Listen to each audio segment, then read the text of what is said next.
At the local level, in those places where they had been split, there certainly was a lot of positives that you saw around collective bargaining, around just dealing with all of the local issues that had to be dealt with. At the state level, I think people were surprised at how much that other group was like them. And so when we were working on creating a framework for alternative compensation, you know, as people got into those committees and struggled with those tough issues, it came down to maybe some philosophy differences, but it never was really about what organization they came from. Got some things done that we never would have been able to do separately, and it came at us right away. And the first one was a big professional development issue where the State Department was willing for the first time to have a state union broker funds going out for professional development to make sure they were used adequately. This never would have happened had we been separate. We had another issue, alternative compensation. If we'd been fighting each other, it would have been to the detriment of every member in this state, because we would have had to make ourselves look different without taking into account what is it people absolutely really need, and we have the wherewithal to deliver it. There was a retirement issue, which had we been separate, we'd have blamed the other. There would have been a terrible fight. So right away, there were things that we were able to do as a single organization that we wouldn't have been able to do separately, or it wouldn't have been as good separately. So even though there were some clear things, that the professional development, the retirement issues, graduation standards was huge.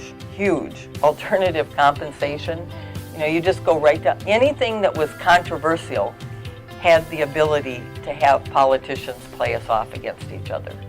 And so year after year, that's been the case. I haven't been there for all of those debates, but at least now we can fight it out internally and come up with a position and not have the politicians playing us against each other. Educators have always had an enormous amount of influence. Coming together, creating one union, made it possible to use that influence in the most powerful possible way.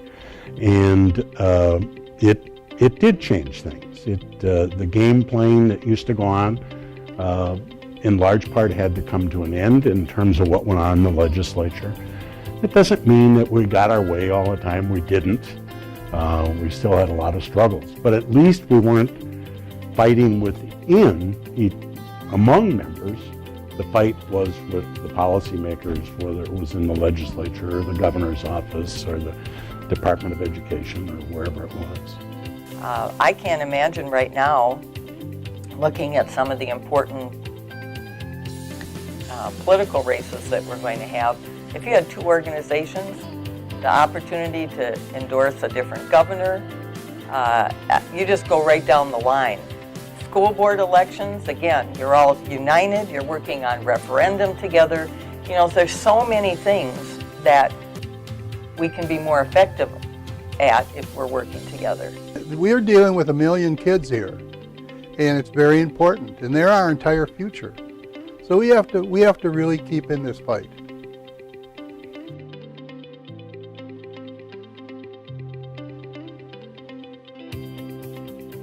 Actually, there wasn't a lot of difference in people's views with the rank and file people. There really wasn't. It was a lot of perpetuating, again, these myths or trying to create division. The division wasn't really there. There's always difference of opinion among all of our members. I mean, we're not all of one mind. But the ability to be together, that power of we that Education Minnesota is talking about now, is really a powerful thing. Because when people sit down and they can work together and come with a united front, anything's possible. Anything's possible. We won't all get our way, but we can do so much more than we ever can when we're fighting with one another. None of that was easy. It was a fight every step of the way. And that's how it's going to be going forward. With all of the challenges that we're facing right now, it's not going to be easy. But you know what? You can do anything when you're all together, speaking with a single voice, staying united, being the we, anything is possible. We just can't give up. And we learned that through this endeavor. You never give up. You just keep going. You just keep fighting, and you try to stick together, and things will eventually work out. And that's what our people need to know now, that there is hope, that we're fighting for the right things, and it can be done.